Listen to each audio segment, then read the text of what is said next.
Hello friends, welcome back to my YouTube channel. And आज हम discuss करने वाले हैं जो आरपीएससी जो राजस्थान पीएससी है उसमें जो है geologist and assistant mining engineer की रिक्रूटमेंट की जो पोस्ट की वैकेंसी निकली है उसके बारे में डिस्कस करेंगे। क्या एग्जाम पैटर्न रहेगा, क्या सैलरी रहेगी, कैसे कैसे आपको अप्लाई करना है।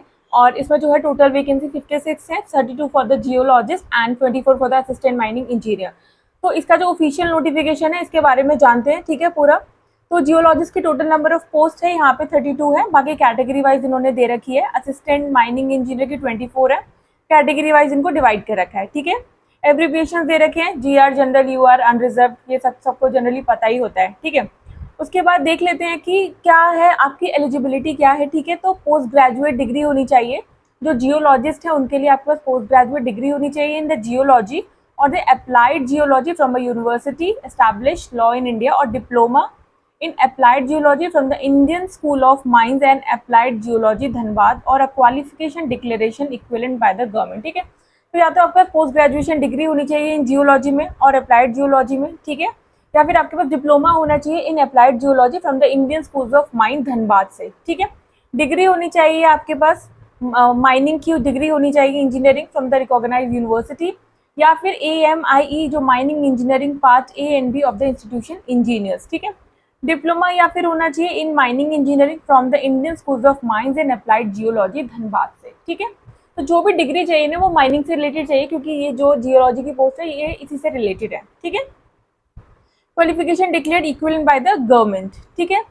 उसके बाद नोट की भारतीय तकनीकी परिषद नई दिल्ली की नोटिस एडमिट के अनुसार दिनांक 31 जुलाई 2013, ये ज़्यादा वो नहीं है, ठीक है।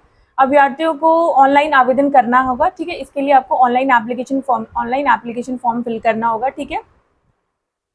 उसके बाद अगर बात करें कि क्या सैलरी होगी तो पद क्रमांक 1 के लिए पे मैट्रिक्स लेवल 14 होगा, ठीक है। पद क्रमांक 2 के लिए पे लेवल 14 ही होगा, ठीक है।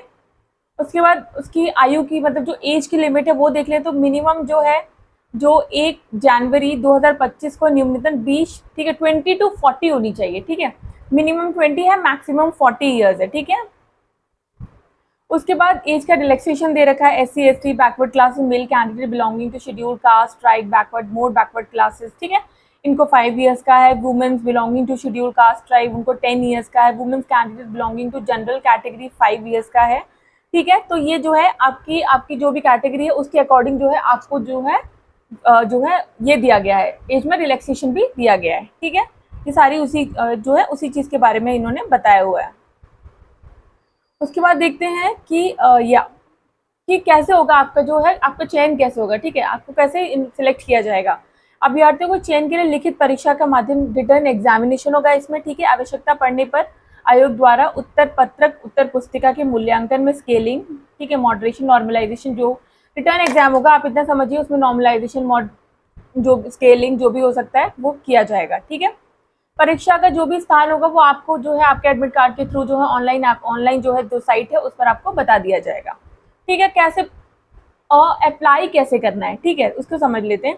तो कैंडिडेट को ये जो साइट है Rajasthan PSC government job in पे जाके अप्लाई करना होगा। इंस्ट्रक्शंस एप्लीकेशन के लिए दिए होंगे, ठीक है। क्लिक करना होगा SSO पोर्टल या फिर SSO-rajasthan.gov पे लॉगिन कर सिटीजन ऐप के उपलब्ध यहाँ पे आपको अपनी पूरी डिटेल्स फिल करनी पड़ेंगी। या तो आप इस वेबसाइट पे जा सकते हैं rpsc.rajasthan.gov.in या फिर आप sso.rajasthan.gov.in से लॉगिन करके सीधे 1 टाइम पासवर्ड रजिस्ट्रेशन करके OTR प्रोफाइल पे स्वयं अपना नाम, अपने पेरेंट्स का नाम, अपनी डेट ऑफ बर्थ, अपना जेंडर, सेकेंडरी जो भी डिटेल्स मांगी हैं that you have to fill, ठीक है।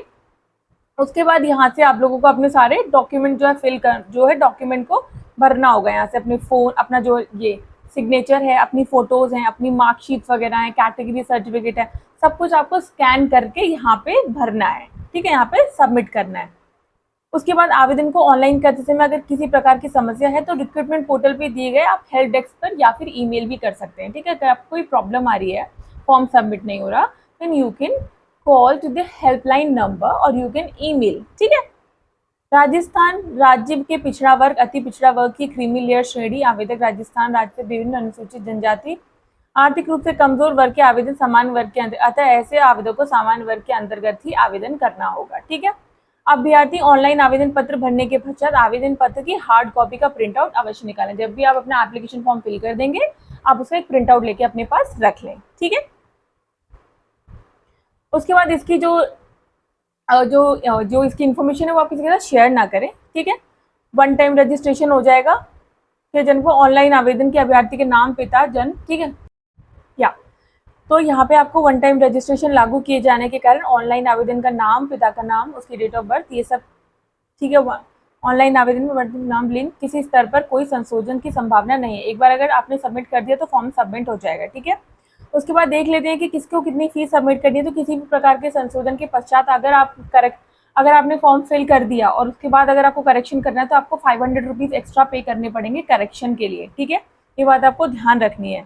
बाकी जो सामान्य वर्ग है, पिछड़ा वर्ग के क्रीमी लेयर है, अति पिछड़ा वर्ग के क्रीमी लेयर है, उनको 600 रुपये पे करने हैं।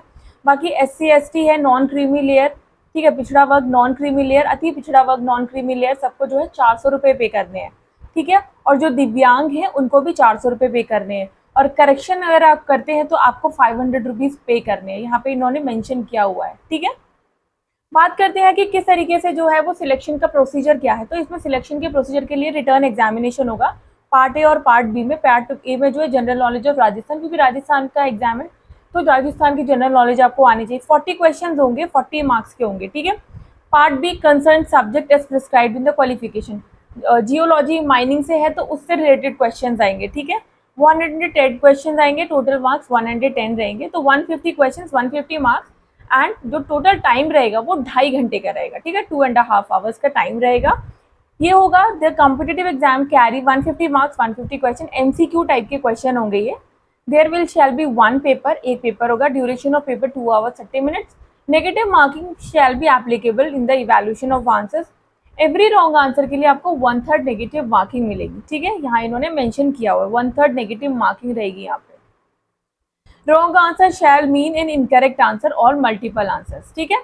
उसके बाद syllabus and scope of paper, the scheme and the syllabus, mining engineering, ठीक है। The scheme and syllabus of written examination shall be such as may be declared by the commission from the time to time. Written examination जो होगा वो 150 marks का होगा, ठीक है। Mining engineering से आएगा 150 क्वेश्चन, 150 मार्क्स, 2.5 आवर्स, ठीक है। कॉम वही है 150 क्वेश्चन 150 मार्क्स, ठीक है, 30 मिनट्स। एवरी रॉन्ग आंसर के लिए 1/3 की नेगेटिव मार्किंग है यहाँ पे, ठीक है। Syllabus and the scope for the paper, scheme and syllabus of written examination shall be such as may be decided by the commission from time to time, ठीक है। उसके बाद कुछ इंस्ट्रक्शंस है, ये दिया कि ईच क्वेश्चन में 5 ऑप्शंस दिए होंगे, ठीक है। You have to dark 1 circle indicating, ठीक है, आपको एक करना। Answer sheet using blue ball point pen, ये बहुत ध्यान रखने वाली बात है, कहीं कहीं लोग फिर रेड कलर से कराएंगे, किसी और कलर से कराएंगे, तो यहाँ पे इन्होंने स्पेसिफाई किया हुआ है ब्लू बॉल पॉइंट पेन आपको यूज करना है, ब्लैक भी नहीं करना है। इन्होंने ब्लू कहा है तो you have to use blue ball point pen, ठीक है। It's mandatory to fill 1 option, एक ऑप्शन आपको फिल करना है। If you are not attempting a question you have to darken circle. If none of the 5 circle 1/3 of the negative marks, आपने कोई भी circle नहीं लगाया ना तभी 1/3 जो है मार्क्स कट जाएगा। If you are not attempting a question then you have to darken the circle 5th, ठीक है। If none of the 5 circles are darken 1/3 part of the mark question shall be deducted, ठीक है। A candidate who has not darkened any of the 5 circles in more than 10% of the questions will be disqualified, ठीक है। अगर 10% से ज़्यादा अगर आप नहीं करते हैं तो वो आप डिस्क्वालीफाई हो जाओगे, ठीक है। तो ये सारी इन्होंने अपने जो है एग्जाम का पैटर्न बताया है, किस तरीके से आएगा एग्जाम, नेगेटिव मार्किंग किस तरीके से रहेगी, ठीक है। उसके बाद ये कुछ डिसेबिलिटीज़ के रूल्स हैं और ये कुछ इंपॉर्टेंट नोट्स ये कि अपनी जो भी आप ईमेल आईडी जो भी फ़ोन नंबर फिल करें वो बिल्कुल एक्टिव होना चाहिए, ठीक है, क्योंकि आपकी जो भी डिटेल्स आएंगी ना वो आपके फ़ोन नंबर और आपकी ईमेल आईडी पर ही आएंगी, ठीक है। इसलिए और जितने भी डॉक्यूमेंट्स लगाने हैं वो सारे सही डॉक्यूमेंट्स लगाने हैं, कुछ भी फ्रॉड नहीं करना है एग्जाम टाइम में। तो बस यही सारी चीज़ें थी जो मुझे आपको बतानी थी, ये बहुत इंपॉर्टेंट है। और आई होप ये वीडियो आपको बहुत अच्छी लगी होगी और आपको हेल्प भी की होगी वीडियो ने। तो वीडियो अच्छी लगी तो चैनल को लाइक शेयर सब्सक्राइब जरूर करें। तब तक के लिए नमस्ते, शुक्रिया।